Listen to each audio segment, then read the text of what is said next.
Bismillahirrahmanirrahim. Alhamdulillahi Rabbil Alamin. Wassalatu wassalamu ala asyrafil anbiya'i wal mursalin. Nabiyina Muhammadin wa ala alihi wa sahbihi ajma'in. Assalamualaikum warahmatullahi wabarakatuh. So yun, Al-Qiyamatus Sugra. At tinatalakay na natin yung fitnatun tamuju kamawjil bahar. Ang fitna na umaalon na tulad ng pag-alon ng dagat. So napakalaking fitna. At ito nga'y nailarawan sa ilang mga hadith na mangyayari pagkatapos ni Omar bin Khattab radhiyallahu anhu, kasi si Omar mismo yung pinto sa pagitan niya at pagitan ng mga sahaba kumbaga at nung fitna nito. So inshallah, matatalakay natin yung pagkakapatay kay Uthman bin Affan radhiyallahu anhu. Siyempre, hindi lang yung mga nangyari dito, bagkus yung mga aral na makukuha natin dito, inshallah. Actually, hindi na nga tayo magpo-focus doon sa mga nangyari mismo kasi natalakay na natin yun nung nakaraan, doon sa Khawarij.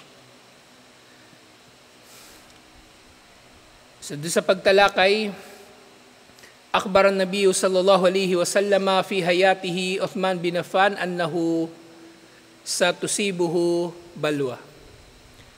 Ipinabatid ni Propeta Muhammad sallallahu alaihi wasallam sa maraming mga hadith na si Uthman bin Affan radhiyallahu anhu ay daratnan ng sakuna. Daratnan siya ng sakuna wa annahu sayamutu fiha shahidan. At sa sakuna na ito siya ay mamamatay na shahid. Sa sakuna na ito siya ay mamamatay na shahid. Wa ahida ilayhi bis-sabri ala tilkal balwa. At si Propeta Muhammad sallallahu alaihi wasallam ay nakipagkasunduan kay Uthman bin Affan radhiyallahu anhu na siya ay magtitiis sa pagsubok na ito o sakuna na ito. Fata'a Uthman radhiyallahu anhu nabiyahu. Kaya sinunod ni Uthman radhiyallahu anhu ang kanyang propeta. Walam yukhalif amrahu, at hindi niya sinuway ang utos ni Propeta Muhammad sallallahu alaihi wasallam. Walam yankad ahdahu, at hindi niya binali ang kasunduan nila ni Propeta Muhammad sallallahu alaihi wasallam na siya nga ay magtitiis. Sa merong hadith na iniulat ni Aisha radhiyallahu anha, sinabi ni Propeta Muhammad sallallahu alaihi wasallam, ud'u ila ba'di ashabi. Sasabi ni Propeta Muhammad sallallahu alaihi wasallam sa hadith na iniulat ni Aisha at hadith ito na iniulat ni Imam Muslim. So, sinabi ni Propeta Muhammad sallallahu alaihi wasallam kay Aisha, tawagin mo ang ilan sa aking mga kasama. Tawagin mo ang ilan sa aking mga kasama. Qultu Abu Bakar, kumbaga sinabi ni Aisha, sino bang tatawagin? Si Abu Bakar? Qala la, sabi ni Propeta Muhammad sallallahu alaihi wasallam, hindi. Qultu Omar, so sabi ni Aisha, si Omar ba? Sabi muli ni Propeta Muhammad sallallahu alaihi wasallam, la, hindi. Qultu Ibn Amik Ali, sabi ni Aisha, ang pinsan mo ba si Ali? So sabi ni Propeta Muhammad sallallahu alaihi wasallam, la, hindi. Qalat, at sinabi nga ni Aisha radhiyallahu anha, qultu Uthman, si Uthman ba? Sabi ni Propeta Muhammad sallallahu alaihi wasallam, na'am. Falamma ja'a qala tanahi. At nang dumating si Uthman bin Affan radhiyallahu anhu, so sinabi niya kay Aisha radhiyallahu anha, tumabi ka. Kumbaga pinatabi ni Propeta Muhammad sallallahu alaihi wasallam si Aisha. So tanahi. Ja'ala sarahu walau na Uthman yatagayyar. So doon sa pagkakataon na yon, si Uthman bin Affan radhiyallahu anhu, kumbaga tumabi rin kay Propeta Muhammad sallallahu alaihi wasallam sa kaliwa ni Propeta Muhammad sallallahu alaihi wasallam.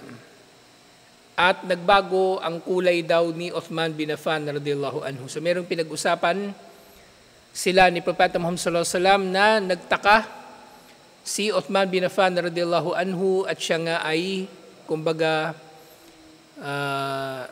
nakaramdam, kasi bakit ba nababago yung kulay ng tao kapag nakaramdam siya ng takot o pangamba? So merong sinabi sa kanya si Propeta Muhammad sallallahu alaihi wasallam, "Falamma kana yawmun dar wa husira fiha." At yun nga, fast forward sa mga nangyari sa hinaharap. Doon daw sa araw na sinalakay ng mga kriminal yung kanyang bahay, sinalakay ng Khawarij yung kanyang bahay, kulna, sinabi namin, kasama si Aisha mismo yung nagsabi nito, pero marami sila ng mga sahabang nagsabi nito. Ya Amir al-Mu'minin, ala tuqatil, o Amir al-Mu'minin, pinuno ng mga mananampalataya. At yun nga, mula sa panahon ni Umar bin Khattab radiyallahu anhu, ang khalifa ay tinatawag ng Amir al-Mu'minin. Diba? Doon sa Omar series, suggestion ni Abdurrahman bin Auf, doon sa Omar series, yung lalaki na lagi niyong nakikita na kasama ng mga khalifa na nagpapayo sa kanila, yun si Abdurrahman bin Auf. Kumbaga, ibig sabihin, yung artista na yun, ang nire-represent niya si Abdurrahman bin Auf, at yun talaga yung trabaho niya. Naging tagapayo ng mga khalifa. So, siya yung nagpayo kay Omar bin Khattab radiyallahu anhu na, kumbaga, gamitin ang kataga o kumbaga titulo na Amirul Mu'minin, dahil kapag khalifa ang itatawag sa kanya, kasi technically si Abu Bakr Siddiq radiyallahu anhu ang khalifa ni Propeta Muhammad sallallahu alaihi wasallam. Siya ang khalifatu Rasulillah. At si Umar bin Khattab radiyallahu anhu, siya ang khalifati Rasulillah. So khalifa siya ng khalifa, ibig sabihin humalili doon sa kahalili ni Propeta Muhammad sallallahu alaihi wasallam. So haba ng haba. Imagine niyo na lang ilan yung khalifa. So pahaba ng pahaba yun. So tinanggap na nga ni Umar bin Khattab radiyallahu anhu ang titulo bilang Amirul Mu'minin, na siya nga ay kumbaga pumayag dito, at ito na yung naging titulo ng mga mananampalataya, na mga pinuno ng mga mananampalataya, kumbaga, na pinuno ng mga Muslim. So sabi nila, Ya Amir al-Mu'minin, hindi ka ba lalaban? Sinabi ni Uthman bin Affan radiyallahu anhu, la, hindi raw. Inna Rasulullah sallallahu alaihi wasallam ahida ilayya ahdan. Si Propeta Muhammad sallallahu alaihi wasallam ay nakipagkasunduan sa akin ng isang kasunduan, wa inni sabiru nafsi alayhi, na ang napagkasunduan daw nila ni Propeta Muhammad sallallahu alaihi wasallam, na yun nga siya ay magiging matiisin sa anumang sakuna na darating sa kanya. Nagagawin niya matiisin ng kanyang sarili sa anumang sakuna na darating sa kanya. So ito yung dahilan kung bakit hindi nanlaban si Uthman bin Affan radhiyallahu anhu. At mainam na natukoy natin ang hadith na ito, kasi yun nga, hindi lahat ng nangyari sa sahaba applicable sa atin. So hindi porke hindi nanlaban si Uthman bin Affan radhiyallahu anhu, hindi tayo manlalaban. So, pwede tayong manlaban, special yung kanya na kaso. Okay? Kasi baka halimbawa niyan, bubugbugin ka na tapos hindi ka pa manlalaban, sasabihin mo magtitiis ka. Kasi si Uthman bin Affan na nagtiis, inunahan ko lang yung kambal, baka gugulpihin ka sa eskwelahan tapos hindi ka lalaban, sabihin mo magtitiis na lang ako, si Uthman bin Affan nagtiis nga eh. Hindi ganun. Special sa kanya ito. Okay? Special sa kanya ang bagay na ito na magtiis sa sakuna na darating sa kanya. So hadith nga ito na iniulat ni Imam Ahmad. At gayon din sa isa pang hadith, iniulat naman ito ni na Imam al-Bukhari at Imam Muslim mula kay Abu Musa radhiyallahu anhu, kuntu ma'an nabi sallallahu alaihi wasallama fi haitin min haitanil Madinah. Kasama daw niya si Propeta Muhammad sallallahu alaihi wasallam sa isa sa mga pader ng Madina. Nandun sila, kumbaga, nakatambay. Thumma, istaftaha rajulun, at meron daw kumatok, kumbaga gustong sumali doon sa kanilang pagtambay doon. Nagpapaalam muna sila siyempre kay Propeta Muhammad sallallahu alaihi wasallam. At sinabi ni Propeta Muhammad sallallahu alaihi wasallam kay Abu Musa, "Iftah lahu wa bashirhu bil jannati ala balwa tusibuhu." Sige, payagan mo siya na makalapit at bigyan mo siya ng balita ng pagpasok sa paraiso dahil sa sakuna na darating sa kanya. At nung tiningnan ni Abu Musa, sino ba yung naghihingi ng nanghihingi ng pahintulot na makalapit kay Propeta Muhammad sallallahu alaihi wasallam, pagsilip niya si Uthman pala. Fa-akhbartuhu bima qala Rasulullah sallallahu alaihi wasallam, at sinabi nga ni Abu Musa kay Uthman bin Affan radhiyallahu anhu yung sinabi mismo ni Propeta Muhammad sallallahu alaihi wasallam, fahamidallah. At pinuri ni Uthman bin Affan radhiyallahu anhu si Allah subhanahu wa ta'ala, thumma qala Allahul musta'an. So sinabi niya, si Allah ang hinihingaan ng tulong. Si Allah ang hinihingian ng tulong. So nandun daw sila sa kumbaga lugar na yung may mga pader, kumbaga doon nakatambay si Propeta Muhammad sallallahu alaihi wasallam, at doon tinanggap ni Uthman bin Affan yung balita na yun, na may darating sa kanya na sakuna at papasok siya sa paraiso dahil dito, insyaAllah.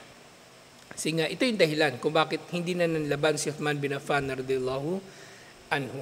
At para sa atin, mga Muslim, tuwing nang mayroong mga ganitong hadith, natukoy na ni Propeta Muhammad sallallahu alaihi wasallam sa mga hadith yung mga mangyayari sa hinaharap o kahit sa Quran.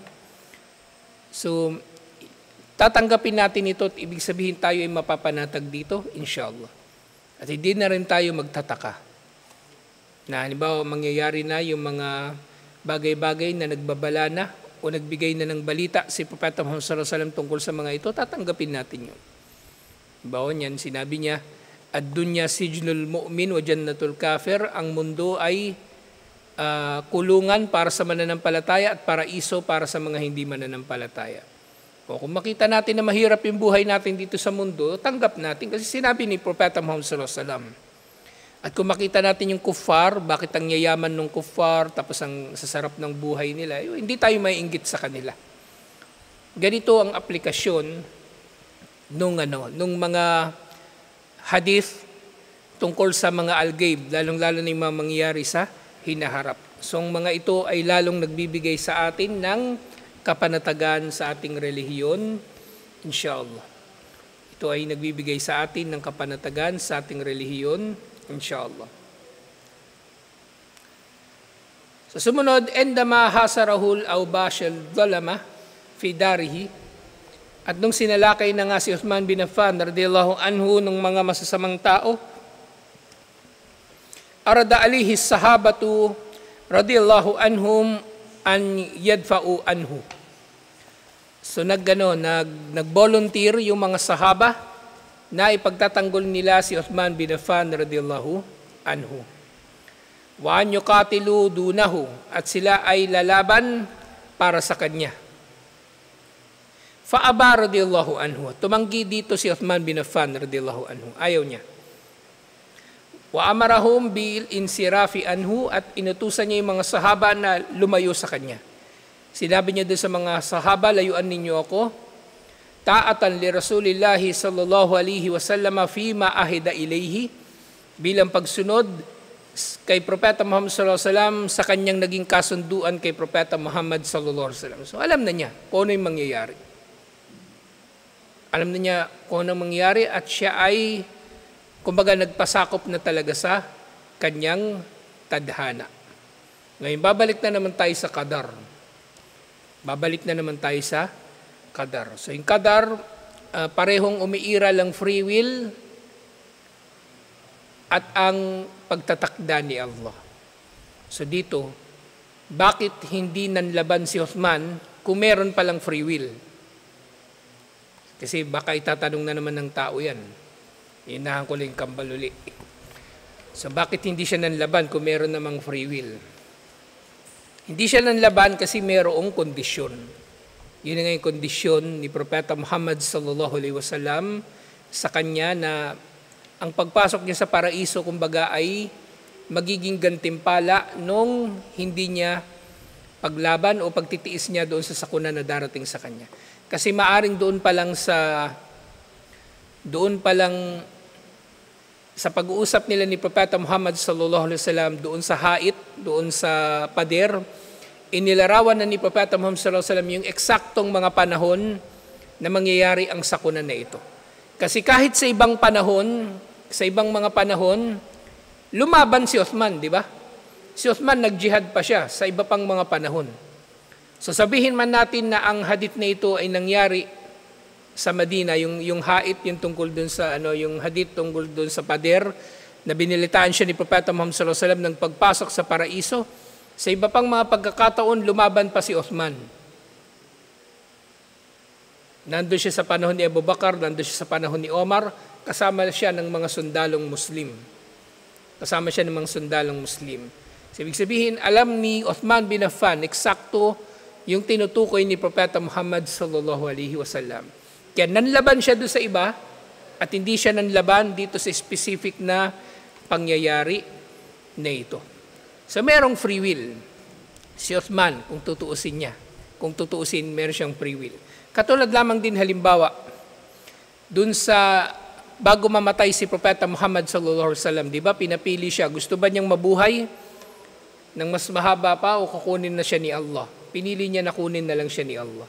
So, ganun din si Uthman bin Affan radhiyallahu anhu, pinili niya na matupad na yung, kumbaga, pagpipilian niya na magtiis.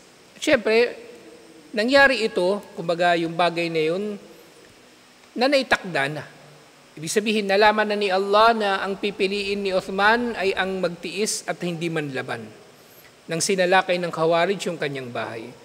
At kay Propeta Muhammad sallallahu alaihi wasallam naman, doon sa kaso niya, nalaman na ni Allah na pipiliin ni Propeta Muhammad sallallahu alaihi wasallam yung mamatay na siya kaysa yung humaba pa yung buhay niya. So ganun, umiiral ang free will.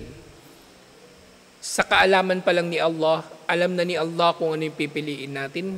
Alam na ni Allah kung ano yung magiging resulta ng pipiliin natin. At alam ni Allah kung ano yung mga bagay-bagay na mangyayari kung halimbawa mangyari man yung hindi mangyayari. Ganun ka perpekto ang kaalaman ni Allah. Kaya mahalaga sa qadar na maunawaan ng Muslim, unang-una na perpekto ang kaalaman ni Allah. Na perpekto ang kaalaman ni Allah. Tulog na si Rashid eh. Sa sumunod na nabanggit dito,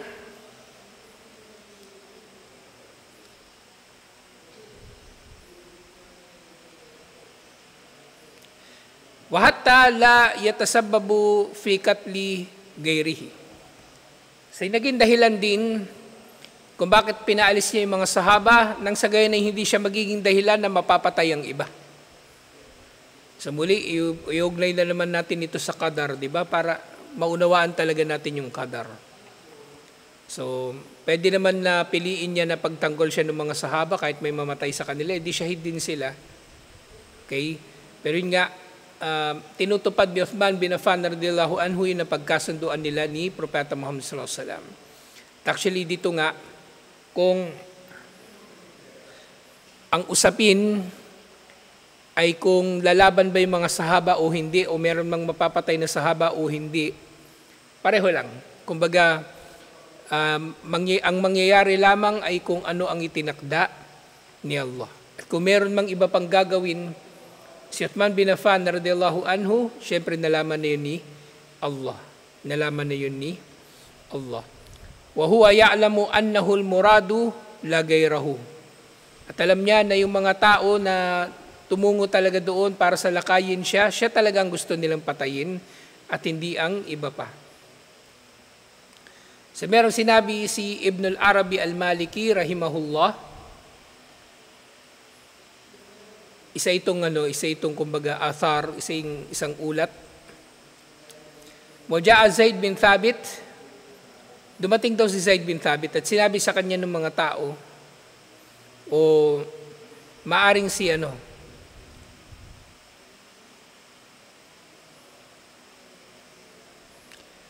Si Uthman ngayon kausap niya. So dumating si Zaid bin Thabit, kausap niya si Uthman bin Affan radhiyallahu anhu. So hindi na ito hadith, yung kay Zaid bin Thabit. Kasi ang anumang bagay na may kinalaman sa mga sahaba, kumbaga nagiging hadith, kapag ang aral nito ay mawquf o marfu mula kay Propeta Muhammad sallallahu alaihi wasallam, nanggaling kay Propeta Muhammad sallallahu alaihi wasallam. Pero dito hindi ito hadith, kaya ito athar lang. Kasi ang kwento, kumbaga anecdote, ay nangyari sa pagitan ni Zaid bin Thabit at ni Uthman bin Affan radhiyallahu anhu. So dumating si Zaid bin Thabit, sinabi niya kay Uthman bin Affan radhiyallahu anhu, inna haula'il ansaru bilbab. Ang mga ansar ay nasa labas ng iyong pinto. Kasi sa Madina napatay si Uthman bin Affan. Yakulun, at sinasabi ng ansar, in syi'ta kunna ansarullahi marrataini. Kung gugustuhin mo, kami ay magiging mga ansar, tagatulong ni Allah ng 2 ulit. At tinutukoy nila rito na unang ulit, syempre yung kay Propeta Muhammad sallallahu alaihi wasallam, na sila ay nagbai'a kay Propeta Muhammad sallallahu alaihi wasallam, at ngayon magbabai'a muli sila kay Uthman bin Affan radhiyallahu anhu, although nagbai'a na talaga sila dati pa. Kumbaga, mamamanata sila, nakahanda silang mamatay para kay Uthman bin Affan radhiyallahu anhu. Pero sinabi sa kanila ni Uthman bin Affan radhiyallahu anhu, la hajata bi fi dhalik. Hindi ko kailangan ito. Hindi ko kailangan ito. Kaffu, tumigil na kayo.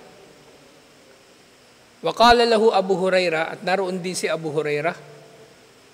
Sa sinabi ni Abu Hurairah, al-yawma tabad darb ma'ak. Sa sinabi ni Abu Hurairah, ito ang araw na magiging maganda ang pakikibaka kasama ka. So gusto ni Abu Hurairah na ipagtanggol din si Uthman bin Affan radhiyallahu anhu.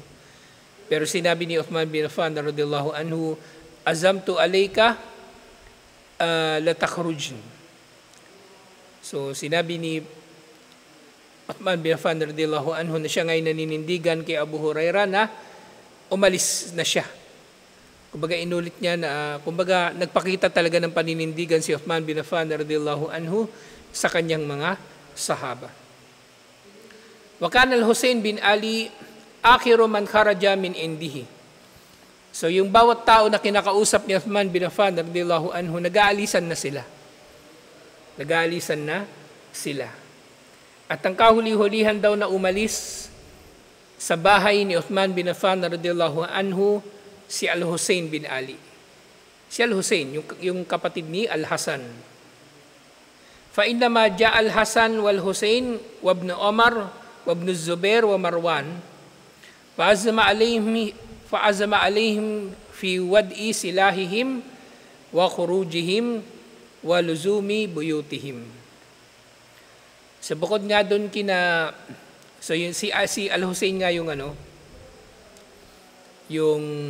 huling umalis. Pero kasama ni Al-Husayn doon, sina Al-Hasan, si Ibn Omar, at tuwing nang nababanggit yung Ibn Omar, ang tinutukoy dito si Abdullah. Si Abdullah bin Omar at si Ibn Zubair, si Abdullah bin Zubair, na nagaklas din doon sa khilafah ng mga Umayyah. At pareho lang, nakipagkasunduan si Uthman bin Affan sa kanila na ibababa nilang kanilang mga sandata at kailangan na nilang umalis mula sa kanyang bahay, lumabas, at kailangan nila na manatili sa kanilang mga bahay. So talagang walang naiwan na mga sahaba doon sa bahay ni Uthman radhiyallahu anhu, liban na lang sa kanyang pamilya. Pinalis niya talaga silang lahat. Nabanggit dito si Abdullah bin Zubair. Actually, isa sa mga yung komplikasyon dito sa usapin dito. Kaya talaga yung fitna na ito talaga magulo. Kumbaga fitnatun tamuju ka mawjil bahar. Fitna na alon katulad ng pag-alon ng dagat. Kasi yung Khawarij, di ba alam natin yung Khawarij, yung nagre-rebelde sa pinuno. Ngayon, Ilang beses na nangyari sa kasaysayan ng mga Muslim na may mga nagrebelde talaga ng mga Muslim sa kanilang mga pinuno at nagtagumpay naman sila. Yung mga rebelde nagtagumpay. Ibig sabihin nagtagumpay yung mga rebelde at nagawa nga nila na mas maayos naman yung kanilang mga nasasakupan. Kawarij ba sila? Kasi nagkaklas, di ba? So yung tanong, kawarij ba sila? Ang hirap sagutin, di ba? Di ba si Abdullah bin Zubair nagrebelde sa mga Umawiya? Pwede ba natin pagbintangan si Abdullah bin Zubair na siya ay kawarij? Si Al-Hussein nagrebelde. Pwede ba natin sabihin na siya ay naging kawarij? Ang MILF kumbaga humiwalay. Hindi man natin sinabing nagrebelde kasi hindi naman nila diligma yung MNLF eh. Kawarij din bang ang MILF? So ito yung yung lalong nagiging nagpapa-komplikado sa usapin na ito ng pagkakapatay kay Uthman bin Affan radhiyallahu anhu kasi dito lumitaw yung kawarij. Pero yung usapin ng kawarij maring hindi siya black and white. Kumbaga meron lang isang sukatan kung kawarij ba talaga o hindi kawarij na matatawag yung isang tao. So hindi isang tao o isang grupo ng mga tao, ng mga Muslim. So talagang kumbaga sa dulo ng panahon magiging talaga yung magulo, kumbaga malabo sa mga tao kung ano yung tama at mali. At umantong na nga 'di ba yung mga sahaba sa civil war at yun nga si Muawiyah. So sa ginawa ni Muawiyah kay Ali, pwede ba natin tawagin din si Muawiyah bilang kawarij? So masalimuot talaga yung bagay na ito. Kaya ito, nabanggit ko ito dahil isa ito sa mga dimensions ng hadith na ang fitna na ito ay umaalon na katulad ng pag-alon ng dagat. Wala akong sagot. Hindi ko alam ang sagot kung pwede ba silang tawaging kawarij. Ayoko na ring malaman kasi sahaba yun eh. Kumbaga, katulad ng pinag-aralan na natin yung mga sahaba, hindi natin sila pinapakialaman kumbaga sa kanilang mga nagawa o mga nangyari. Pero halimbawa mangyari ito sa ibang mga panahon, halimbawa ngayon sa MILF saka sa MNLF, kasi merong mga MNLF na die hard. Tatawagin nila yung MILF na kawarij, mga ganung bagay. Isa na nga ito sa kabilang yun dun sa mga sanga ng kaguluhan na ito na nag-ugat nga o nagmula nung panahon ni Uthman bin Affan radhiyallahu anhu. So hindi rin kumbaga sa mga panahon na katulad dito maaring mangyayari na magiging malabo yung tama sa mali. Kaya marapat para sa mga Muslim yung mananatili sila sa jamaah at susunod sila sa gabay ng pinakamaalam sa kanila na mula roon tatahakin nila yung landas patungo sa kung ano yung mas tama, insyaAllah. Na maaring, yung sinasabi ko mas tama, kasi maaring malabo nga malabo yung mga bagay-bagay. Maaring sa paningin ng tao parehong mali, maaring sa paningin ng tao parehong tama, pero merong mas tama palagi sa mga bagay-bagay. Kaya nga, yung merong kasabihan, di ba? Ang matalino, hindi yung nakakaalam ng pagitan ng itim at puti. Ang matalino, hindi yung nakakaalam ng pinagkaiba ng itim sa puti. Ang matalino, yung nakakakilala ng pinagkaiba ng puti sa mas maputi. At ang pinagkaiba ng itim sa mas maitim. So yun yung yun ang talino. Inshallah. So masalimot talaga itong usapin na ito. Pero yun nga, yung marami sa mga Muslim, wala silang pakialam dito. Pero tayo, inshallah, pinagkukunan natin ng aral ang mga bagay na ito, inshallah. So panghuli, so nga sinabi ni Ibn Zubair at Marwan kay Uthman bin Affan, nahnu nazumu ala anfusina la natabarrah. Sinabi nila na kumbaga iniaalay nila kumbaga yung sarili nila kay Uthman bin Affan radhiyallahu anhu na hindi nila iiwan kumbaga si Uthman bin Affan. Pero yun nga, sa kabila nito, fafataha Uthman al-bab wa dakhalu alayhi fi asahhil aqwal. Pero yun nga, sa kabila nung binuksan ni Uthman bin Affan radhiyallahu anhu yung pinto para lang lumabas sila at para makapasok na nga yung kalaban. So baga ayaw tumigil ng mga sahaba sa kagustuhan nila ng pagtatanggol kay Uthman bin Affan radhiyallahu anhu.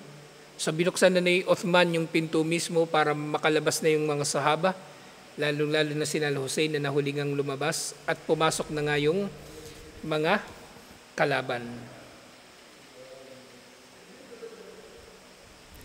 Fakatalahu al-mar'ul aswad. At meron daw dong lalaki na pumasok na maitim at ito na yung pumatay kay Uthman bin Affan radhiyallahu anhu. Yun nga, wakana katluhu radhiyallahu anhu fi sabihati yawm al-jumu'ah. Nangyari ang pagkakapatay kay Uthman bin Affan radhiyallahu anhu sa umaga ng araw ng Jumu'ah, athani ashar min shahri Dhul Hijjah. 12 araw ng Dhul Hijjah. Sa 2 araw pagkatapos ng Eid, napatay si Uthman bin Affan radhiyallahu anhu at maaring nangyari na sa araw mismo ng Eid, nagtipon-tipon yung mga Khawarij at nagplano sila kung paano nila papatayin si Uthman bin Affan radhiyallahu anhu. Min sanatil khamisa wa 30 al-hijra. So nangyari ito 635.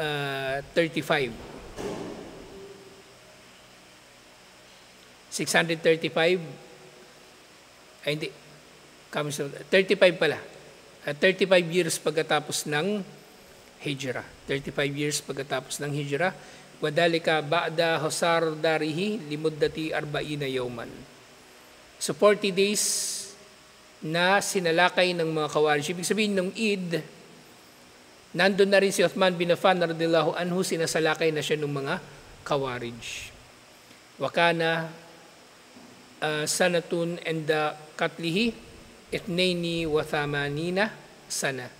At yung edad ni Uthman bin Affan radhiyallahu anhu nung siya ay napatay ay 82 years old. So ito yung panimula natin sa pagtalakay sa pagkakapatay kay Uthman bin Affan radhiyallahu anhu. So marami pa tayong matatalakay tungkol dito kasi marami pa tayong mabubuklat na aral. At yun nga, isa ito sa itong mga ganitong aral, isa ito yung sa mga dahilan ba't lumalayo ako sa mga tao. Kasi magulo talaga. At ayawan mo talaga na may kinalaman ka sa mas maraming mga tao. Kay Manong pa lang, magulo na eh. Paano pa kayo pag involved na tayo sa iba pang mga tao, mga politiko, mga negosyante. Yung si Manong ngayon, may nagre-reklamo ngayon. Kaya pagulo ng pagulo ito habang palapit ng palapit yung araw ng paghuhukom. Lalo na pag nandyan na si Dajjal. Kaya mas mas mainam talaga sa tao yung kumbaga magkakaroon siya ng kaunting kinalaman sa ibang mga tao nang sa gayon hindi siya madadamay sa iba't ibang mga kaguluhan. Sukdulan na magtiis ka sa kalalagyan mo. Okay? Maring dahil sa paglayo mo sa mga tao, mawawalan ka ng mga oportunidad. Hindi ka yayaman, hindi ka sisikat.